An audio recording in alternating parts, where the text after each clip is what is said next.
Bismillahirrahmanirrahim. Assalamualaikum warahmatullahi wabarakatuh. Puji syukur atas kehadirat Allah Subhanahu wa taala atas limpahan rahmat dan kasih sayangnya bagi kita semua. Salam dan selawat pada junjungan besar Nabi Muhammad sallallahu alaihi wasallam dengan melafazkan Allahumma shalli ala sayyidina Muhammad wa ala ali Muhammad. Yang saya hormati Bapak Direktur beserta jajarannya, yang saya hormati rekan sesama dosen, terutama rekan-rekan sesama pecinta riset dan penelitian. Pertama, perkenankan saya mengucapkan terima kasih atas kesempatan yang diberikan untuk menjadi pembicara dalam rangka saling share dari riset-riset yang telah kita lakukan. Baiklah Bapak Ibu yang saya hormati, yang saya muliakan, apa yang ingin saya sampaikan pada pagi hari ini adalah saya ingin fokus dalam menyorot permasalahan dari pembelajaran yang dilakukan dari rumah selama kurun waktu 1 bulan lebih ini, beserta dengan solusi yang dapat kita sumbangkan untuk menyelesaikan masalah. Bapak Ibu yang saya hormati, Komisi Perlindungan Anak Indonesia atau KPAI pada tanggal 28 April 2020 telah meliris hasil survei mereka terhadap 600 guru di Indonesia. Ada dua hasil survei yang sangat dominan dalam membahas masalah yang ditimbulkan oleh pembelajaran dari rumah ini.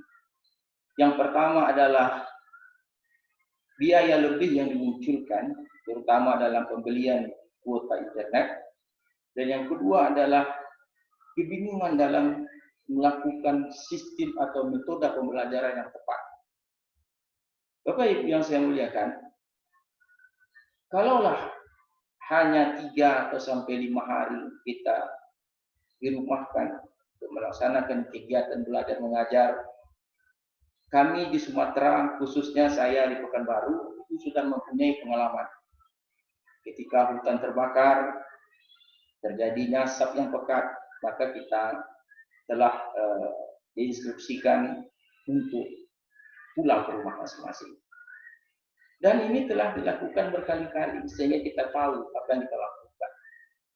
Nah sekarang ini tidak seperti itu. Hampir 1 bulan lebih kita berada di rumah.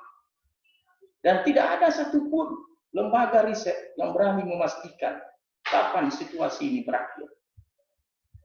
Yang terpaling terkena impak negatif dari keadaan ini adalah anak-anak. Mulai dari PAUD, TK, kelas 1, kelas 2, dan kelas 3. Lain halnya dengan mahasiswa. Kemandirian yang mereka miliki itu memudahkan dosen. Mereka sudah mandiri. Dosen cukup menyampaikan buka halaman sekian, ringkaskan, lalu presentasikan secara online, lalu jawab tugas, lalu kirimkan secara online. Dan kita dosen bisa memantau mana yang paham, mana yang aktif melalui hasil presentasi dan jawaban yang mereka lakukan. Beda dengan anak-anak. Sewaktu-waktu anak saya diberi tugas untuk meringkas, anak saya kelas 1. Saya kaget. Menulis kata uang saja, anak saya masih bingung apakah materi kuliah atau tidak. Apalagi meringkas. Nah inilah peranan kita. Disinilah kita dituntut untuk berperan sebagai seorang peneliti, sebagai orang pemerhati masalah pendidikan di Indonesia. Dituntut untuk memberikan sumbangan, pemikiran, output dalam mengatasi masalah ini. Dari apa yang saya lihat, ada dua hal yang menarik yang saya pahami. Pertama adalah ketika guru berkomunikasi dengan anak-anaknya, itu media yang digunakan adalah smartphone. Secara dominan mereka menggunakan smartphone.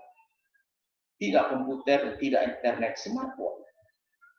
Nah, kalau begitu, kita dapat bayangkan, kita sesuaikan dengan perkembangan, dengan situasi yang real yang ada. Bagaimana kita memaksimalkan smartphone ini untuk digunakan dalam membantu menyelesaikan masalah pembelajaran di rumah. Dan ingat, yang pasti adalah satu hal harus kita pastikan bahwa memaksimalkan smartphone tanpa menggunakan internet. Kita tahu semua proses sekarang itu menggunakan internet, kirim video, kirim tugas secara online, buka YouTube, kirim video. Dan itu semua internet. Yang kedua yang kita perlukan adalah bahan pelajaran yang sederhana tapi sangat kompleks, sangat lengkap. Bingung? Dia sederhana tapi muatannya kompleks. Nah, ini bisa diselesaikan dengan menggunakan teknologi augmented reality namanya. Di mana teknologi augmented reality ini bahan pembelajaran yang sangat sederhana tadi bila disorot dengan menggunakan kamera dari smartphone, muatan isinya itu berubah menjadi sangat kompleks dan sangat menarik. Oke, untuk itu kita lihat secara sekilas apa itu augmented reality.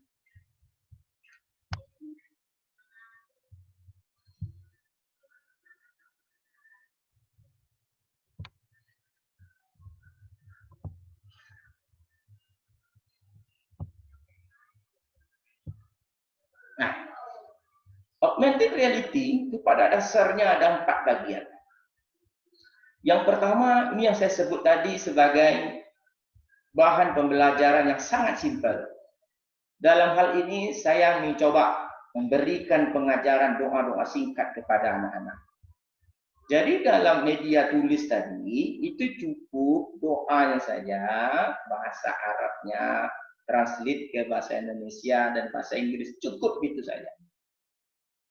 Tidak perlu yang lain. Nah, ketika teknologi augmented reality diberikan kepada bahan ajar yang sederhana tadi, kita menyisipkan suatu animasi 4 dimensi. Di mana animasi itu terdiri dari tokoh, action yang sesuai dengan doa, dan ada suara. Nah, itu semua disisipkan di dalam bahan ajar tulis tadi. Itu teknologi kunci dari teknologi augmented reality.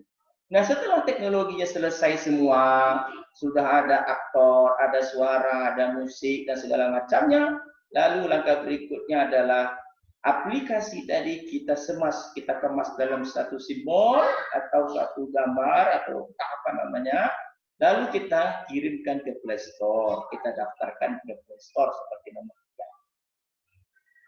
Nah, setelah dia di Play Store ada, maka langkah keempat itulah intinya.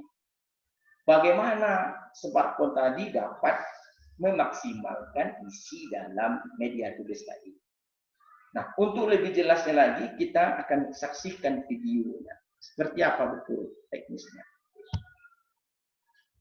Nah, silakan kita lihat dulu. Ya, sebentar.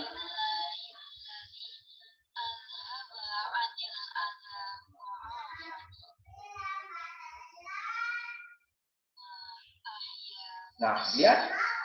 Di sini jelas sekali bahwa apa yang tertulis di bahan ajar tulis tadi menjadi hidup melalui smartphone. Oke, kalau begitu kita akan dapat simpulkan bahwa solusi telah kita berikan dan tepat mengenai sasaran. Bahan ajar yang maksimal, lalu diikuti dengan teknis yang tepat. Assalamualaikum warahmatullahi wabarakatuh.